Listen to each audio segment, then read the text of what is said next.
بسم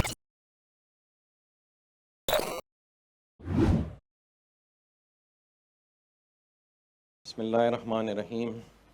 نحمدہ ونصلی علی رسولہ الکریم اما بعد اعوذ باللہ من الشیطان الرجیم بسم اللہ الرحمن الرحیم۔ آپ سب احباب کا ایک بار پھر شارٹ نوٹس پہ یہاں تشریف آوری کا شکریہ۔ ہمارے چیف گیسٹ جناب شیخ عاطف صاحب، ان کا تشریف آوری کا شکریہ۔ پھر ارشد چائے والا صاحب یہاں تشریف رکھتے ہیں، سبطین صاحب، حیدر صاحب، سارے محترم افراد جو یہاں موجود ہیں، الحمدللہ وہ اس خوبصورت سفر کے خوبصورت ساتھی ہیں جن کی شب و روز کی محنت اور اللہ پاک کی عطا کی ہوئی نصرہ کے ساتھ آج ہم یہاں تقریباً 10 سے 12 کلومیٹر کا اپنے مین گیٹ سے، جو ہمارا پہلا مین گیٹ تھا، اس سے سفر طے کر کے آج یہاں ایک جگہ ہم بیٹھے ہوئے ہیں جو شاید باہر سے کوئی ڈھونڈنے لگے تو یہ جگہ اس کو بڑی مشکل سے ملے، اتنی اندر ہے سائٹ کے۔ اور یہ آج ہم نے خصوصی طور پہ یہ جگہ کی سلیکشن کی کیونکہ یہاں سے آگے ابھی مزید جتنا سفر آپ نے پیچھے کیا ہے اتنا سفر ہم نے آگے انشاءاللہ طے کرنا ہے۔ اور جو نعیم اعجاز صاحب کی پلاننگ میں پچھلے 3-4 دنوں سے اور ندیم بھائی کی شب و روز کی محنت دیکھ رہا ہوں، تو لوگوں کا یہ کہنا ہے کہ اگر یہ اس سپیڈ سے لگے رہے تو بہت جلد یہ جی ٹی روڈ کو انشاءاللہ ٹچ کر جائیں گے۔ اور بلو ورلڈ سٹی کے بارے میں کی گئی ہر بات جو ہم مذاق میں یہاں کرتے رہے، اللہ کی ایسی کوئی خاص کرم نوازی ہے کہ وہ بات الحمدللہ ریالٹی کا روپ دھارتی جا رہی ہے۔ اور جب سے ہم نے یہ سفر کا آغاز کیا ہے، کل سے چونکہ میں شیخ صاحب کے ساتھ ہوں اور ان کے ساتھ یہ جو زندگی میں آنے والے نشیب و فراز اور ان کے پیچھے جو حقیقتیں ہوتی ہیں اس کے بارے میں ہماری سیر حاصل گفتگو آپس میں ہوتی رہتی ہے، تو انہوں نے مجھے کل سمجھایا کہ شیاطین کا کتنا رول ہوتا ہے ہماری زندگی میں۔ جو جب بھی کوئی خیر کا کام معرض وجود میں آنے لگتا ہے تو شیاطین اپنے طور پہ اور دنیا میں جو ان کے کمپینینز ہوتے ہیں، جو پاکستان میں بہت سارے ہیں، ان کے ساتھ مل کے وہ ایسے ایسے روڑے اٹکانے کی کوشش کرتے ہیں آپ کی راہ میں کہ وہ جو چینج عمران خان صاحب لانا چاہتے ہیں وہ شاید کسی بات سے ہی آئے گی، لیکن بلو ورلڈ سٹی کی مینجمنٹ یہ تہیہ کیے ہوئے ہے کہ انشاءاللہ اس ملک کی ترقی میں اور پاکستان کو دنیا میں اسلامک کنٹریز میں ایک رول ماڈل بنانے میں ہمارا کردار بحیثیت بزنس مین،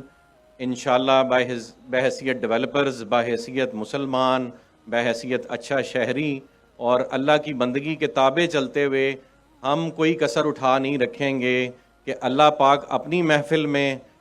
بھی ہمارا ذکر فخر سے کریں انشاءاللہ۔ تو آج یہ دعوت جو آپ لوگوں کو دی گئی ہے وہ صرف 2 وجوہات کی بنا پہ تھی۔ انیشلی تو جی یہ جو سچائی ہے وہ یہ ہے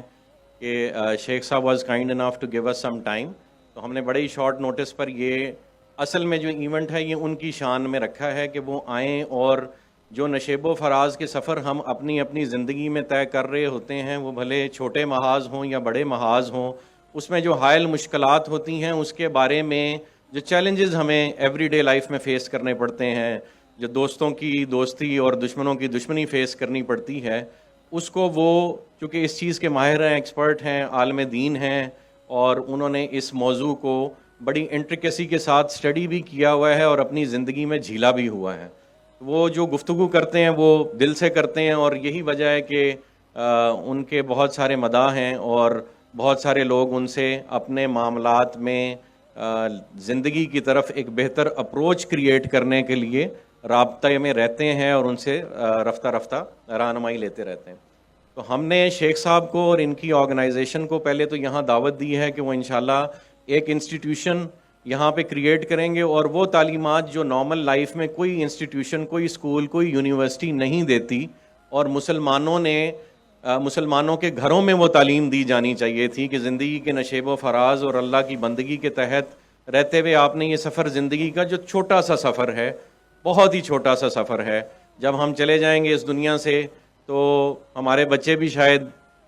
اس طرح سے ذکر کریں کہ ہم کبھی تھے ہی نہ۔ تو یہ اتنا مختصر سا سفر ہے، اور اس میں ہم بھی بہت بلند بلند دعوے کرتے رہتے ہیں اور ہمارے دشمن بھی بہت بلند بلند دعوے کرتے رہتے ہیں۔ تو اس مختصر سفر کے نشیب و فراز کو آپ نے کیسے گزارنا ہوتا ہے، اور اس کو میں ریکویسٹ کروں گا کہ چونکہ ہمارے بہت سارے احباب جو ہمارے بارے میں اچھی بری خبریں ساری سنتے رہتے ہیں اور پھر بھی الحمدللہ ایک مجسم دیوار کی طرح ہمارے ساتھ کھڑے رہتے ہیں، تو ان کو یہ جو نشیب و فراز ہم جھیل رہے ہیں اس کے بارے میں اپنی رہنمائی فرمائیں. آج کا خصوصی جیسے پہلے سردار صاحب نے بھی کہا، نعیم بھائی نے بھی کہا، میں آپ کی طرف سے چاہوں گا کہ سارے ایک دفعہ ہارڈ قسم کی کلیپنگ شیخ صاحب کی شان میں کریں کہ وہ یہاں پہ تشریف لائیں.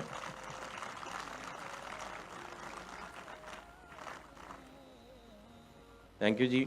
اور دوسرا مقصد، سردار ایاز صاحب نہایت ہی محترم دوست ہیں، جب ہمارا ایونٹ کا ذکر ہوا تو انہوں نے کہا کہ جی جو آپ اتنی بڑی اچیومنٹ کیے بیٹھے ہیں کہ اوورسیز بلاک کا میلوں پہ محیط رقبہ آپ ایکوائر کر چکے ہیں، تو یہ بڑا اچھا موقع ہے، اس جیت کے سفر کا ایک مائل سٹون ہے، اور یہ آپ لوگوں کے ساتھ شیئر کریں. تو اس لیے ہم آج یہاں بیٹھے ہیں. انشاءاللہ جب شیخ صاحب اپنا سیشن کمپلیٹ کریں گے تو ہم انشاءاللہ یہ جو پیچھے مشینری کھڑی ہے یہ آپ لوگوں کے ساتھ شیخ صاحب دعا کرائیں گے، اور انشاءاللہ یہ مشینری آج سے یہاں پہ اپنا کام شروع کر دے گی. اور اوورسیز بلاک چونکہ ایک بہت بڑا بلاک ہے، تو انشاءاللہ جیسے نعیم اجاز صاحب نے کہا اور ندیم بھائی شب و روز کی محنت سے یہ رقبہ اکٹھا کر رہے ہیں، اس میں ڈبل آپ کو جنرل بلاک سے زیادہ برق رفتاری سے انشاءاللہ یہ ڈیولپ ہوتا نظر آئے گا. جنرل بلاک میں ہم نے 90% کی کنڈیشن رکھی تھی، یہاں لوگوں کی کنوینئنس کے لیے ہم نے 50% پہ بیلٹ میں اس کا اہتمام کیا. انشاءاللہ اگلے منتھ کے اینڈ پہ ہم بیلٹ کریں گے. جنہوں نے آج لاسٹ ڈیٹ تھی، جنہوں نے اب تک اس کی سبمیشنز کر دی ہیں اور وہ ایک اچھی تعداد ہے، انشاءاللہ وہ بیلٹ میں شریک ہوں گے، ان کو ان کے پلاٹ نمبرز دے دیے جائیں گے، اور اس منتھ میں ہم اس کا میپ بھی انشاءاللہ آپ کو ریلیز کر دیں گے. جزاک اللہ خیر جی. Thank you.